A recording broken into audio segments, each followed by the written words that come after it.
Mukesh Chandrakar YouTube पर Bastar junction नाम से अपना चैनल चलाते थे और बस्तर जैसे दुर्गम नक्सल प्रभावी क्षेत्र में पत्रकारिता किया करते थे। जनवरी 3 को उनकी लाश स्थानीय ठेकेदार के सेप्टिक टैंक में पाई गई, जिसने पत्रकारों के बीच सनसनी फैला दी। नए साल की शुरुआत एक ऐसी खबर से भरी रही जो पत्रकारिता जगत से जुड़ी थी। बस्तर के स्थानीय ठेकेदार के यहां सेप्टिक टैंक में एक पत्रकार की तैरती लाश मिली। ये लाश एक ऐसे युवा पत्रकार की थी जो बस्तर के दुर्गम इलाकों में स्वतंत्र पत्रकारिता करता था, ऐसे इलाके में जहां काम करने के अपने डर और खतरे होते हैं। मगर हैरानी यह कि मौत की वजह खूंखार नक्सली नहीं, बल्कि सिस्टम का ही वो भ्रष्ट अंग था जिससे हर कोई जूझता है। बात 32 साल के मुकेश चंद्राकर की, जिनका बस्तर जंक्शन नाम से एक यूट्यूब चैनल था। करीब 1,67,000 के आसपास सब्सक्राइबर्स और 1 करोड़ से अधिक उन्होंने व्यूज पाए थे। इस चैनल पर साल 2021 से लेकर अब तक 486 वीडियोस डाले गए थे, जिसमें हालिया वीडियो 23 दिसंबर को डाली गई, जिसका शीर्षक था नक्सलियों ने हथियार के नोक पर युवक का किया अपहरण, फिर हत्या कर तालाब किनारे फेंक दिया शव। जाहिर है चैनल और पत्रकार अपने काम को लेकर खासे एक्टिव थे।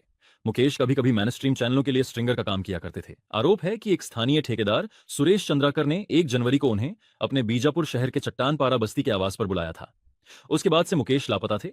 अगले 3 दिन तक स्थानीय पत्रकार और उनके भाई युकेश चंद्राकर, जो खुद भी पत्रकार हैं, गुमशुदगी को लेकर यहां वहां लिखते रहे। पुलिस में तहरीर दी गई तो जांच शुरू हुई। सनसनी तब फैली जब लाश ठेकेदार सुरेश चंद्राकर के सेप्टिक टैंक में तैरती मिली, जिसके ऊपर फ्रेश सीमेंट की चुनवाई की गई थी। यह घटना निर्देशक अनुराग कश्यप के किसी फिल्म के प्लॉट सरी की है, जहां कोई हत्यारा हत्या करने के बाद लाश को छुपाने के लिए ऐसे तिकदम करता दिखाई देता है। ठीक वैसे ही जैसे निठारी कांड हत्या की वजह दरअसल जिस खबर को मुकेश की हत्या से जोड़ज करर देखा जा रहा है, वह 24 दिसंबर की है, जो बस्तर में हो रहे एक सड़क निर्माण में भारी गड़बड़ी को लेकर एक एनडीटीवी में प्रकाशित हुई थी। हालांकि यह रिपोर्ट पत्रकार नीलेश त्रिपाठी द्वारा लिखी गई थी, मगर कहा जा रहा है कि इसमें मुकेश भी सहायक की भूमिका में नीलेश त्रिपाठी के साथ थे। यह सड़क बीजापुर जिले के नक्सल प्रभावित इलाके गंगालूर से नेलसनार तक बनाई जा रही थी और इसके ठेकेदार सुरेश चंद्राकर थे। कथित तौर पर इसी खबर के बाद पत्रकार मुकेश को बार बार ठेकेदार द्वारा मिलने के लिए बुलाया जा रहा था। इसमें कोई शक नहीं कि पत्रकार को अपने पेशे के चलते जान गंवानी पड़ रही होगी, क्योंकि जिस तरह की निर्भीक पत्रकारिता मुकेश करते आए थे, वे भ्रष्ट लोगों की आंखों में चुभने जैसा ही था। और भविष्य में इस बात पर भी कोई हैरानी नहीं होगी यदि जांच के दौरान यह कह दिया जाए कि मुकेश की हत्या परिसर में काम कर रहे किसी ए, बी या सी मजदूर ने आपसी रंजिश में की, क्योंकि ठेकेदार इलाके का बाहुबली है और प्रशासन तक पैठ है। आदिवासियों की आवाज बनने की कोशिश जाहिर है। मुकेश साहसी पत्रकार थे। अपने चैनल पर अपलोड किए अधिकतर वीडियोज में उन्होंने सिस्टम और नक्सलियों के बीच पिसते आदिवासियों के हालातों को दिखाने की कोशिश की। उदाहरण के लिए आदिवासियों की बेबसी के साथ सिस्टम और नक्सल संगठन की शव यात्रा वाले थंबनेल वीडियो में वह एक ऐसी घटना पर रिपोर्ट बनाते हैं जिसमें एक बच्चे की मौत नक्सलियों द्वारा इलाके में लगाए प्रेशर आईडी की चपेट में आने से हो जाती है, और इलाके की सड्डिक का हाल यह है कि परिवारजन को शव ले जाने के लिए 3 किलोमीटर पैदल रोड तक चलना पड़ता है। ऐसे ही एक दूसरे वीडियो चांद पर परचम लहराने वाले देश में जुगाड़ पर जिंदगी थंबनेल के साथ टूटे पुल की दुर्दशा दिखाते हैं, जहां ग्रामीण लोग महीनों से टूटे पुल की फरियाद प्रशासन से लगाते हैं, पर कोई राहत न पाते देख जुगाड़े के सहारे खुद ही पुल बना लेते हैं। अपने हाल के वीडियो में वे नक्सल हिंसा में मारे गए एक बुजुर्ग के परिवार वालों पर स्टोरी कवर करते हैं। इसके अलावा उन्होंने अमित शाह के बस्तर जिले में 2 दिवसीय विजिट को नक्सल की छाती पर अमित शाह के कदम नाम के थंबनेल से कवर किया। यह सारी रिपोर्टिंग बताती है कि वे निर्भीक काम करते आए थे, जिसका खामियाजा जान देकर उन्हें उठाना पड़ा, वो भी तब जब राज्य में पत्रकार सुरक्षा अधिनियम कानून लागू है। आज जिस तरह मुकेश की हत्या हुई है, उसके लिए जिम्मेदार कहीं न कहीं मैनस्ट्रीम मीडिया भी दिखाई देती है।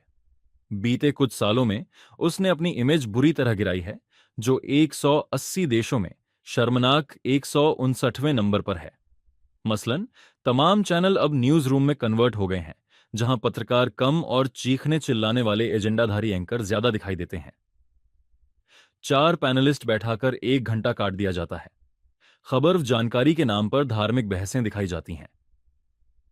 इस चलते संस्थागत पत्रकार लगभग गायब हो गए हैं। ये इन जगहों को छोड़ कर यूट्यूब उद्यमी पत्रकार बन गए हैं। अब चेहरे पर पत्रकारिता हो रही है, और इसी राह पर इस संस्थानों से छटके पत्रकार भी स्वतंत्र रूप से चल पड़े हैं। यहां न कोई संपादक है न संपादन।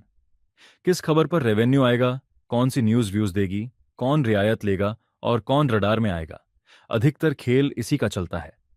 यूट्यूब ने साधारण से मोबाइलधारी को भी पत्रकार बनने का अवसर दिया है। इसके कुछ फायदे हैं, जैसे किसी संपादक से आदेश नहीं लेने पर डरते और मनमर्जी चलती है।